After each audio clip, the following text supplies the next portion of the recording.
తెలంగాణ విద్యార్థి ఉద్యమ నాయకులు కాసోజు శ్రీకాంత్ చారి బలిదానం ఆత్మత్యాగం వెలకట్టలేనిదని అన్నారు. బీఆర్ఎస్ మండల అధ్యక్షుడు తాటికొండ సీతయ్య అన్నారు. మంగళవారం తుంగతుర్తి నియోజకవర్గ కేంద్రంలోని బీఆర్ఎస్ పార్టీ కార్యాలయంలో ప్రత్యేక తెలంగాణ అమరవీరుడు శ్రీకాంత్ చారి వర్ధంతి సందర్భంగా ఆయన చిత్రపటానికి పూలమాలలు వేసి నివాళులర్పించి మాట్లాడారు.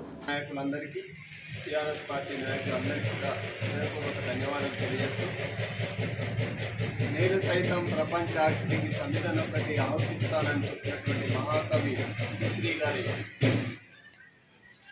మాట ప్రకారం శ్రీకాంతాచారి తెలంగాణ రాష్ట్ర ఉద్యమ పోరాటానికి నేను సైతం అగ్నికి ఆగుతాయి ఈ రాష్ట్ర సాధనలో నా పాత్ర వహిస్తానని చెప్పి తన ఆత్మత్యాగాన్ని బలిదానం చేసినటువంటి శ్రీకాంతాచారి గారికి జోహార్లు అర్పిస్తూ వారి యొక్క త్యాగం అజరామరమని వారికి మరొకసారి నివాళి అర్పిస్తూ జోహార్ శ్రీకాంతాచారి గారికి, శ్రీకాంతాచారి గారికి సాధిస్తాం శ్రీకాంతాచారి ఆశయాలను, శ్రీకాంతాచారి ఆశయాలను అమర్ హై శ్రీకాంతాచారి, శ్రీకాంతాచారి అమర్ హై.